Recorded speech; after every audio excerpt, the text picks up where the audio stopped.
Samedi 10 juin dernier, je déjeunais au restaurant avec des amis quand mon téléphone a bipé. Je venais de recevoir un message. Et quel message! Il disait ceci. Monsieur Petit-Demange, Claude Palermo, je dis bien Palermo, je viens d'être démis de mes fonctions par le prince. Je connais le conflit qui vous oppose à lui et Lacoste. Je possède des dossiers, le couloir maritime offert par M. Mitterrand en échange d'appartements, l'argent de la Croix-Rouge dont le Canard enchaîné en a parlé, le blanchiment d'argent avec le gouvernement français, la condamnation de Monaco le 25 juin 2020 et combien d'autres. Le prince est manœuvré par Lacoste. Personnellement impliqué depuis 2019 dans un conflit judiciaire avec M. Albert Grimaldi, ayant très attentivement regardé l'émission Complément d'enquête, le 11 mai 2023 sur France 2, consacrée au corbeau qui fait trembler le rocher, consécutivement à l'affaire du dossier du rocher, j'ai entendu parler de Claude Palmero et non Palermo. Peu importe, Palermo ou Palmero. Je ne connais pas le numéro de téléphone utilisé. Il s'agirait d'un numéro suisse. J'ai appelé, personne ne répond. Je tiens à préciser ceci. Premièrement, il y a un mois, j'ai été victime d'un escroc qui avait usurpé le nom et la fonction d'un journaliste du Parisien, M. Mathieu Croissando, qui aujourd'hui travaille à BFM TV. J'ai écrit en recommandé à ce journaliste pour l'informer de l'utilisation frauduleuse de ses noms et qualités. Il a accusé réception de mon courrier le 24 mai 2023. Je connais aujourd'hui l'escroc, je devrais plutôt dire les escrocs qui se cachaient derrière cette usurpation. Julien Didier Garofalo, Carole Leslin et Thierry Chevreau. Deuxièmement, quasi journellement, ceci depuis des années, je suis diffamé par ces personnes et leurs quelques adeptes qui ne me connaissent pas du tout, qui n'hésitent pas à me menacer par écrit dans les réseaux, me menaçant de venir me rendre visite en Suisse. J'ai des captures d'écran faisant état de ces menaces. Troisièmement, je ne sais rien de plus à propos de ce couloir maritime qui aurait été offert par Mitterrand, si ce n'est que j'ai entendu dire que l'hebdomadaire Paris Match aurait écrit un article sur le sujet. Si le fait est avéré, nous sommes face à une gigantesque corruption au plus haut sommet des États français et monégasques.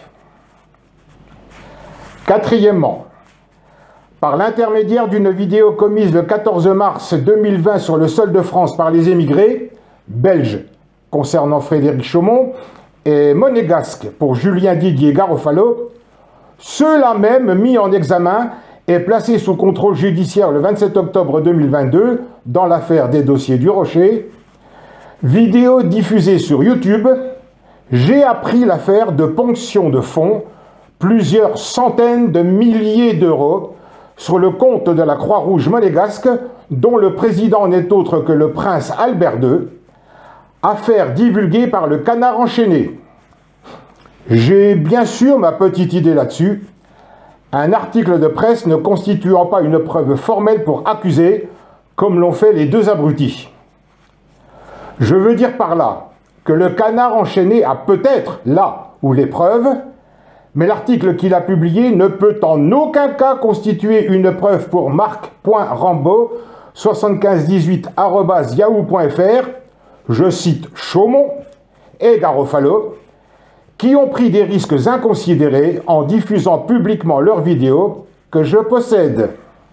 Cinquièmement, dans une vidéo que là aussi je possède, l'avocat raté, docteur en droit raté, illégal juriste professionnel raté, expert en droit international dans sa cour, Garofalo, bon à rien et nul en tout, principalement repris justice, zoophile, escroc, voleur, frère jumeau de fosse sceptique, qui, à 3 minutes 34 secondes, désignant ouvertement M. Bruno Le Maire, ministre français de l'économie et des finances, l'accuse publiquement de blanchir annuellement de l'argent avec Monaco. Sixièmement, le reportage de complément d'enquête du 11 mai 2023 s'étend un moment sur la condamnation du 25 juin 2020 de l'État monégasque par la Cour suprême de Monaco, dirigée par M. Didier Linotte, ami de M. Thierry Lacoste. Dans ce reportage, cet avocat parisien, ami d'enfance du prince Albert II, au respect à géométrie variable du serment qu'il a prêté, ment effrontément, contredisant sans état d'âme les propos tenus par l'actuel chef de l'État. Septièmement, écrire que le prince est manœuvré par Lacoste est gravissime. Tout ceci pour dire, Palmero ou Palermo, si vous êtes bien à l'origine du message, ce que je n'apprécie pas, mais alors pas du tout, c'est que vous me destiniez nommément vos dossiers, sinon pourquoi me l'écrire, dont je ne suis en aucun cas partie prenante, aucunement impliqué, nullement intéressé. Que Chaumont et Garofalo, les deux idiots utiles, comme les ont surnommés les journalistes après leur mise en examen, aient recherché à faire le buzz sur Internet, n'engage que. Si vous êtes bien à l'origine de messages, je dis bien si, et que vous cherchiez à vous venger du prince, de messieurs Linotte et Lacoste, choisissez un autre vecteur pour faire connaître vos dossiers. Je vous suggère par exemple les journalistes de complément d'enquête. Je ne m'engagerai jamais avec vous. Question de non-confiance. Concernant votre éviction, je pense que vous êtes le maillon faible du groupe surnommé le G4 par les journalistes. J'ai appris que M. Laurent Anselmi quittait ses fonctions fin juin 2023. Le cordon sanitaire franc-maçon spéculatif monégasque s'amenuise autour du prince. Le dénouement approche. Si c'est bien vous, Palmero ou Palermo, je le répète une dernière fois, vous vous désignez comme étant le possible corbeau. Magnanime, je vous offre la possibilité d'entrer en contact avec un ami, homme de confiance. Il sait être discret. Il accepte de vous recevoir sur rendez-vous. J'ai juste besoin que vous me communiquiez un numéro de téléphone, un vrai naturellement, pas celui utilisé samedi dernier. Une information vous sera donnée. C'est tout ce que je peux faire pour vous. Pour ma part, j'agis pour ma totale réhabilitation. Je le répète encore une fois, le rocher se fissure. La principauté de Monaco prend l'eau de toutes parts.